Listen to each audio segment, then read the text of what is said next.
Ele está chegando, Alexandre Arce, bom dia, bem-vindo. Olá, Ariane, bom dia ouvinte, que o dia seja muito produtivo e muito conhecimento sobre dinheiro. É isso aí, a gente trata de um assunto hoje muito bacana que desperta dúvidas em muitos pais que ficam pensando em como fazer isso dentro de casa, qual seria a hora certa, como não adiantar também colocar a carroça na frente dos bois, então a gente tenta aqui com o Alexandre explicar isso para você.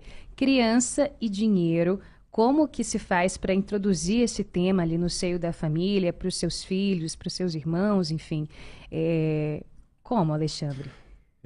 Nós tínhamos um radialista muito famoso no Brasil, infelizmente ele não está mais entre nós, o Ricardo Boechat, e todas as vezes que ele ia falar alguma coisa muito agressiva em relação à rádio, que se fosse político ou algo violento, ele falava, tire as crianças do carro. Virou um grande bordão, né? Tire as crianças do carro. Mas na nossa coluna a gente vai trazer uma homenagem inversa. Deixem as crianças no carro, vamos abordar esse tema, vamos discutir, e é fundamental, para não dizer que seja o melhor ou única forma da gente trazer o equilíbrio financeiro para o mundo, sendo essa nova juventude entendendo um pouco mais sobre dinheiro. Quando a gente fala de dinheiro e de criança, adolescente, e Alexandre, a gente já pensa logo em mesada. Mesada é a solução?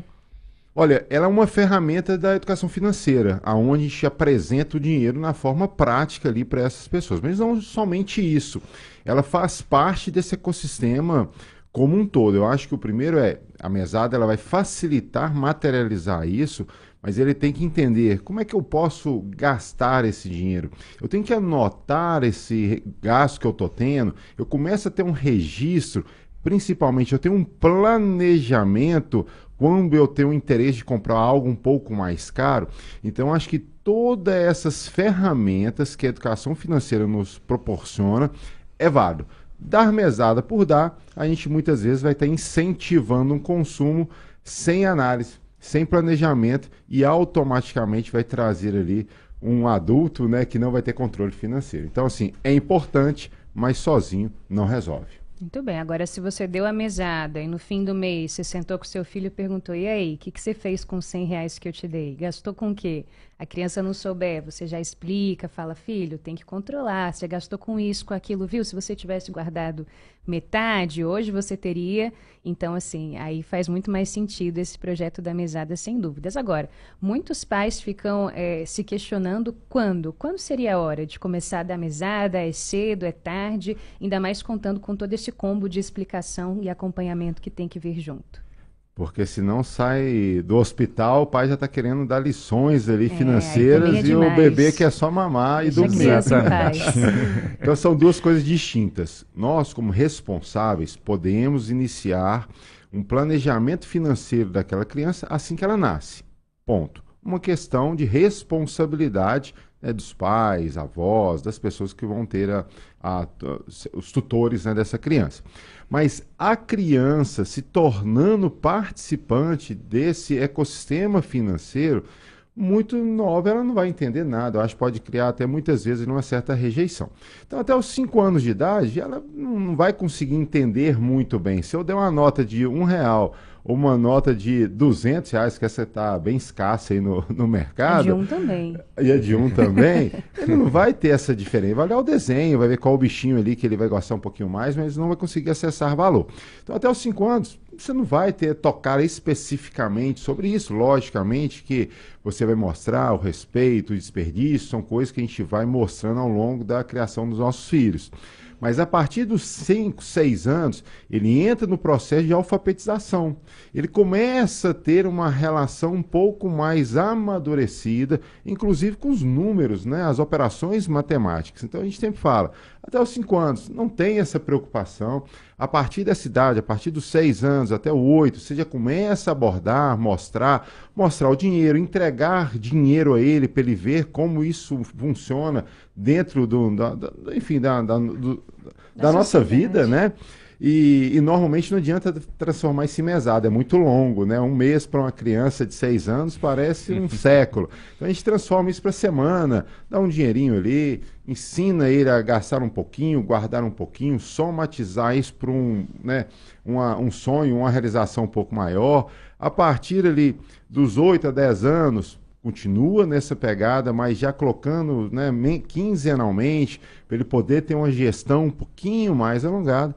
E acima ali dos 11 anos, aí não, aí você já começa a ter um olhar mais amadurecido, trazendo a mesada, né, como um dos componentes dessa amostragem tão importante de um tema que ele vai lidar o resto da vida, que é o dinheiro. Legal. Então você, pai, mãe responsável, você faz a sua avaliação aí interna, mas a orientação aqui, ó, do Alexandre é muito importante. Uma sugestão para você. Até os 5 anos de idade, dá o dinheiro eventualmente. Entre 6 e 8, começa a ter uma noção, já pode dar ali um dinheirinho semanal. Dos 8 aos 10 anos, quinzenal, e dos 10 anos para cima, dos 11 anos em diante, já pode incluir ali a mesada nesse ciclo mensal. E o valor, Alexandre? Quanto que a gente dá para uma criança, hein? É outra questão super pontual. Vai depender, né, do seu parâmetro que os seus filhos têm. Então não adianta, meu filho tem parâmetro de conviver com multimilionários, seria a minha expectativa, mas é bem divergente. Então não adianta eu dar pouco dinheiro, eu daria o que ele teria de gasto na rotina de vida dele. A mesma coisa para quem tem ali um filho que entende que seus amigos ganham em torno de R$10, replica isso, acho que vai dar dentro do seu orçamento financeiro. Então não existe um número mágico, não existe X%, isso por ano, existe o que ele vai estar acostumado ali de vida. Então se ele tem dentro do seu círculo de amizade, né, pessoas financeiramente mais ou menos dentro do mesmo padrão, então tente seguir isso. Então acho que R$10 faz sentido, 20, 50, 100, 1.000, vai depender ali individualmente. Eu acho que não ter essa definição pontual que tem que ser isso ou aquilo, mas eu acho que traga ali a realidade de vida dele. 8h24, esta é a coluna Finanças Pessoais com Alexandre Arce, hoje falando sobre crianças e dinheiro, dando dicas para que você, pai, você, mãe, entenda a melhor forma de abordar essa temática na sua casa. Agora, Alexandre, o que a mesada não deve cobrir? Aquele pai que, de repente, no começo do ano, fala para o filho, você só vai comprar o material escolar se você tiver a sua mesada, gasta ela aí, senão vai ficar sem. Aí não dá, né? Só vai almoçar se tiver dinheiro da mesada. Compra com a tua mesada. Lembrando, gente, o dinheiro é prazeroso, é momento de tranquilidade, de conquista, ele não pode ser transformado numa ferramenta de cobrança, ou muitas vezes de vingança. Né? Ah, você tirou uma nota ruim, então agora eu vou lá e tiro a sua mesada. Ah, você fez aquilo, não me respeitou, falou mais alto, não dormiu no horário. Não é punitivo. A mesada tem que ser um instrumento de ensinar a criança a lidar com o dinheiro. Então não adianta muitas vezes eu falar, eu sei que todo dia ele tem que fazer um lanche na escola. Isso não é uma mesada. Isso é sua responsabilidade de preparar um lanche e entregá-lo, que você está terceirizando isso para a escola. Então você não tem que fazer essa mistura aonde as responsabilidades paternas, maternas, enfim, de quem faz ali é tutor das crianças, né? Fazer essa substituição. Então, a mesada é por algo a mais. Quando ele vai querer sair com os amigos tomar um lanche que não estava previsto, quando ele quer fazer a compra de um novo videogame, ou de um novo jogo de videogame, ou de enfim, para um ambiente feminino ali, para uma maquiagem diferente.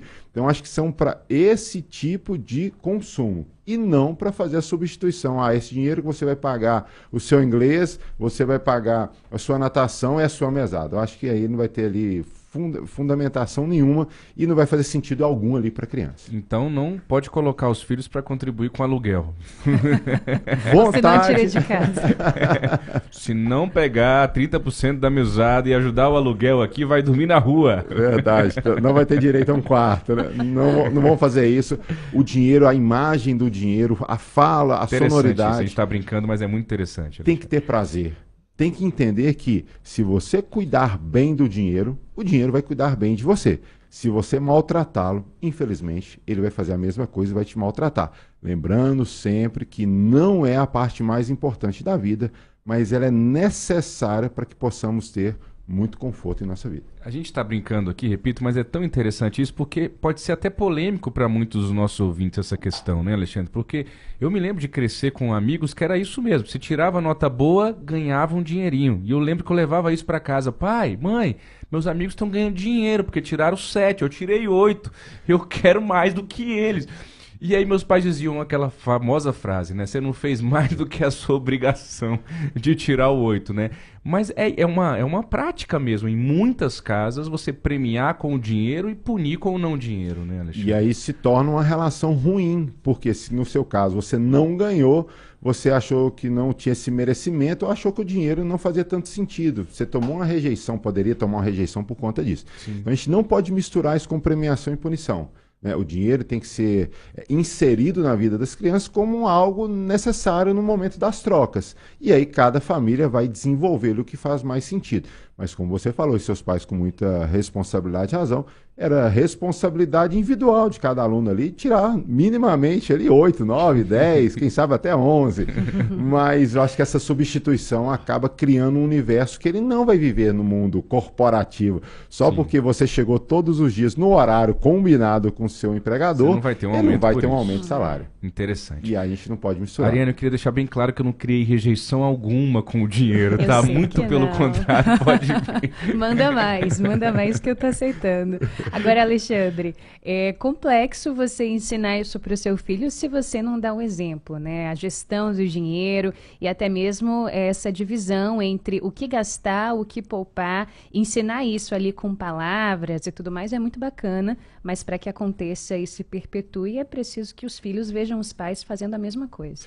Somos sempre a primeira referência. Isso é fundamental e importante.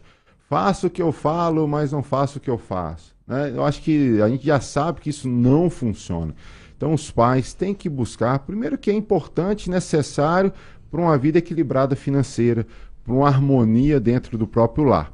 E se eu consigo transparecer isso com o meu exemplo, com toda certeza você vai estar fazendo uma semeadura de muito equilíbrio financeiro. Então sim, pai, se você hoje está com desequilíbrio financeiro, está percebendo que está gastando mais, infelizmente ou obrigatoriamente, olhe, entenda, volte, né? A gente tem várias colunas gravadas, né? Depois a Ariane vai passar aqui o endereço ali para que você possa buscar as informações. Não é impossível. Não é fácil, mas não é impossível. O controlar e cuidar bem do dinheiro é um processo de comportamento. A gente não está falando se ganha muito, se ganha pouco, se quer gastar muito, se quer gastar pouco. A gente está falando qual a modelagem e comportamento eu quero ter com o dinheiro. E quanto mais responsabilidade eu tenho, mais leveza eu tenho sobre esse tema, possivelmente os nossos filhos, as próximas gerações vão cuidar bem do dinheiro e a gente vai ter um equilíbrio, né, de vida muito melhor e evitar ali muitos noticiários que a gente ouve ali no dia a dia, normalmente por todo esse desequilíbrio. Muito bem. Agora, Alexandre, para a gente fechar, se você puder listar aí alguns temas que os pais podem deixar mais ou menos anotados para que abordem com as crianças quando forem sentar para falar sobre isso, explicar, o que você poderia dizer?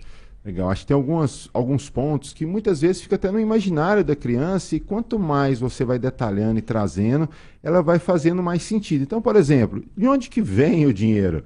Eu acho que é um cartão plástico, né, que você pega e põe numa maquininha e aquele ali não tem fim. Tem fim. É um cartão de débito, de crédito, um cartão de movimentação bancária. E entender que, na verdade, o dinheiro vem dessa geração, que seja de trabalho, que seja de renda, e ele começar a ter essa percepção e respeitar. Muitas vezes, olha, o papai está saindo agora para trabalhar, para gerar dinheiro, ou o papai já fez todo o seu dever de casa e tem hoje, né, a tão sonhada independência financeira. Por quê? Por que o papai não precisa sair todos os dias? Então, são algumas relações que a gente começa a trazer. Para trazer ali o real valor do dinheiro, para que ele entenda e respeite muito isso, entenda o que era o crédito, como é que eu assumo o crédito na minha vida, e isso é importante, principalmente ali para os adolescentes, entender a importância do controlar o cartão de crédito também, a definição de objetivos, para isso ele vai ter que guardar, né, de maneira consciente o seu dinheiro, entender um pouco sobre um investimento, como o dinheiro gera dinheiro em cima deles mesmos.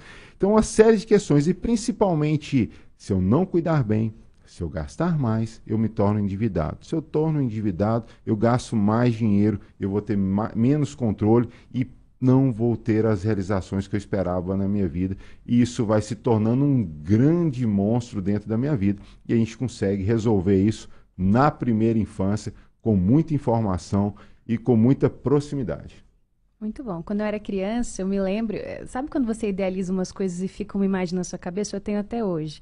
Que eu não entendia muito bem o que meus pais iam fazer no banco, né? Assim, qual que era a lógica do caixa eletrônico, por exemplo? Como isso acontece? Por quê? E aí, era um joguinho, né? O que tá rolando aqui? Fliperama. E aí minha mãe às vezes deixava eu ir apertar os botões lá e tal.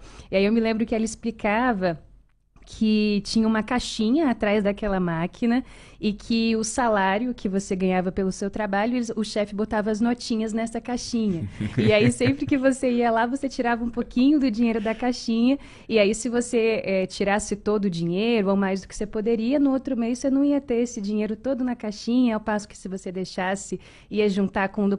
Enfim, eu consegui desenhar um negócio na minha cabeça que eu passei a entender minimamente ali qual que era a lógica, e por que não sacar todo o dinheiro e não gastar tudo de uma vez, e de onde vinha aquilo. Enfim, são alguns desenhos que os pais fazem e que funcionam, assim, eu me lembro até hoje. Em pouco tempo, o Oriente tá ali, não, Foi saiu de da 5 adolescência anos, há pouco tempo, então tem essa lembrança ali. Mas é dessa forma, né, com leveza, com tranquilidade. Logicamente, dependendo da idade, você aprofunda um pouco ali na maneira técnica. Quanto mais jovem, você vai trazer de maneira ilusória ali para ele poder construir um sonho na vida dele. Mas sempre falando bem, entendendo, discutindo. Esse tema ele tem que estar presente na nossa rotina de vida. Não tem que ser algo pontual só na hora que o orçamento estourou e aí vem o responsável da família e fala, vamos economizar, parem de gastar, dessa forma a gente vai acontecer problemas e problemas e problemas. Temos que inverter isso. Soluções, soluções, cuidar bem e quanto mais eu entendo, mais ele vai me favorecer no médio e longo prazo. Muito bem. Que aula, hein? Essa hoje é para para pegar, favoritar, mandar para os amigos, mandar no grupo de pais da escola, que eu sei que você tem aí no WhatsApp, viu?